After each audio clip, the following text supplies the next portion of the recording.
Sud Radio refait sa déco avec Maison Créative. Sandrine Debruyne. 9h22 sur Sud Radio. On passe un petit peu de temps. On attend quelques secondes que Sandrine Debruyne ait fini de bailler. Bonjour à vous, Sandrine. Bonjour, Jean. Vous êtes bien réveillée ? Non, pas du tout. Directrice de la rédaction de Maison Créative.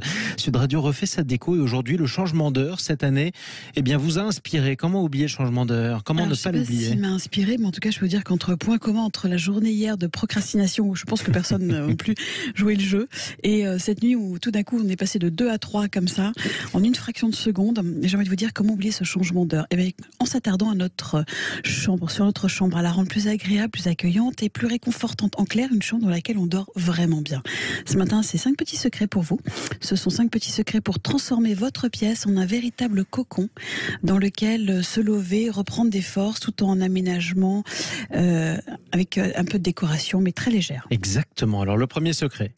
Alors, on évite les couleurs flashy. C'est-à-dire que une fois qu'on est réveillé, ça va beaucoup mieux. Préférez des teintes douces, pas forcément très claires. En fait, elles vont révéler l'idée d'un espace cosy et enveloppant. On va aller du bleu plutôt foncé au bleu pastel surtout, rose poudré, du vert d'eau au vert kaki. Des possibilités assez multiples en fait, en version peinture comme en version papier peint. Et surtout, on s'attache au linge de lit. Vraiment, il faut qu'il soit très moelleux, très doux, la gaze de coton, la gaze de lin. Vous allez prendre des teintes foncées pour vraiment des pièces extrêmement lumineuses. L'idée surtout, c'est qu'elle ne se transforme pas en une sensation d'étouffement. Donc pour une chambre qui respire le printemps, on va être plutôt sur du vert, du bois. Les résultats vont être plutôt dans un esprit zen. On peut prendre un papier peint, surtout panoramique, pour une tête de lit avec un grand décor. Avec un grand décor, ça c'est important. On pense aussi à un aménagement feng shui. Voyons. En fait, attachez-vous à orienter le lit plutôt au nord pour des nuits réparatrices ou à l'est pour des réveils plutôt toniques.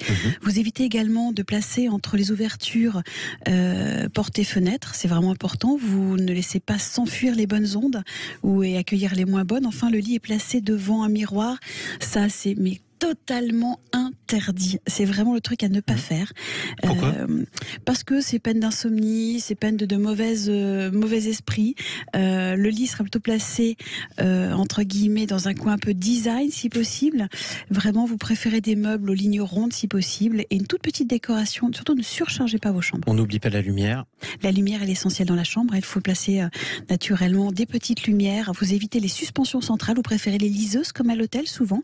Des luminaires indirectes à allumer avant le coucher. Des guirlandes lumineuses et bougies sont plutôt appréciées pour une ambiance assez délicate. Ça c'est important. La qualité de l'air et la température idéale dans la chambre. Idéal parce que concrètement depuis les années 80, je vous rappelle qu'on a tous des VMC qui assurent le renouvellement de l'air.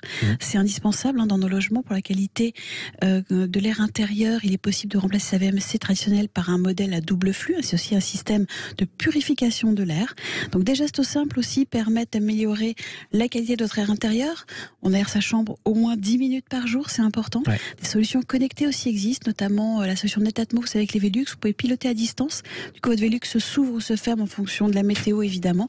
Donc il y a toujours une aération. Puis ça vous permet de jouer en plus quand vous faites une insomnie. Dernier secret ? Pour oublier toute perturbation de votre cycle de sommeil, la chambre dans laquelle vous vous sentirez bien est une chambre qui vous apportera une quiétude absolue. Alors, c'est une pièce qui devra coller à votre personnalité. Et si on n'a pas envie de tenir compte des conseils précédents, écoutez, c'est pas très grave. Vous avez multiplié les éléments, allez-y. Vous aimez avoir des illustrations sur vos murs, vous lâchez-vous, exposant 1, 2, 3, 4, 5. Adoptez surtout le bien-être, c'est comme une affaire très personnelle. Alors, si on vous dit souvent que vous avez une intuition, suivez-la parce que c'est souvent le meilleur des guides. Merci beaucoup Sandrine Debruyne. Tiens, Morgane Thomas qui m'ajoute qu'en plus les miroirs portent malheur, mais ça dépend de votre visage, Morgane. Évidemment, quoi qu'il en soit, restez avec nous sur Sud Radio. Dans un instant, c'est le printemps.